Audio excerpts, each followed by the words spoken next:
চট্টগ্রামের হাটহাজারী উপজেলায় অবস্থিত বিশ্বশান্তি প্যাগোডায় দানোত্তম কঠিন চিবর দানোৎসব অনুষ্ঠিত হয়েছে। শুক্রবার দিনব্যাপী এই দানোৎসবে স্থানীয় বৌদ্ধ ধর্মাবলম্বীরা ছাড়াও চট্টগ্রাম জেলার বিভিন্ন উপজেলার বৌদ্ধরা অংশ নেন। চট্টগ্রাম বিশ্ববিদ্যালয়ের পাশে অবস্থিত এই বিশ্বশান্তি প্যাগোডায় কঠিন চিবর দানোৎসব উপলক্ষে শুক্রবার নানা আয়োজন করা হয়। সকালে অষ্টপরিষ্কার দান ও ধর্মীয় আলোচনা অনুষ্ঠিত হয়।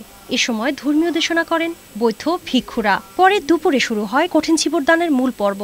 অনুষ্ঠানের উদ্বোধন করেন বিশ্বশান্তি প্যাগোডার অধ্যক্ষ ও চট্টগ্রাম বিশ্ববিদ্যালয়ের পালি বিভাগের প্রাক্তন চেয়ারম্যান ডক্টর জ্ঞানরত্ন মহাথেরো। দানোৎসবে সভাপতিত্ব করেন সংঘরাজ ভিক্ষু মহাসভার ভারপ্রাপ্ত সভাপতি প্রিয়ানন্দ মহাথেরো। অনুষ্ঠানের শুরুতে দাতাদের সম্মাননা জানানো হয়।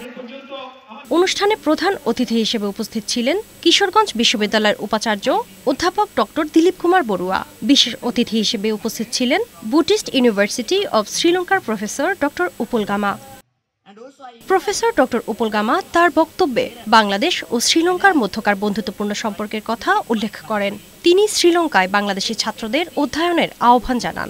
এ সময় তাকে সম্মাননা জানানো হয়। প্রধান অতিথির বক্তব্যে দিলীপ কুমার বড়ুয়া বলেন, বৌদ্ধ ধর্মে অন্ধবিশ্বাসের কোনো স্থান নেই। বৌদ্ধ ধর্ম যুক্তির ধর্ম, যে যার কর্ম অনুযায়ী তার ফল ভোগ করবে। তিনি বৌদ্ধ ধর্মাবলম্বী তরুণ তরুণীদের যুগের সাথে তাল মিলিয়ে নিজেদের দক্ষ করে তোলার মাধ্যমে সমাজের উন্নয়নে অংশীদার হওয়ার আহ্বান জানান। বুদ্ধ কখনো কাউকে বলেননি আমাকে পূজা করলে আমি আপনাকে স্বর্গে নিয়ে যাব। আমাদেরকে শাসন করার ভার আমাদের হাতেই দিয়ে দিয়েছে, আমরাই আমাদের পরিচালক। আমাদেরকে যেই কর্ম করুক না কেন, এই কর্মের ফল কেউ ভোগ করে না, নিজেকেই ভোগ করতে হয়।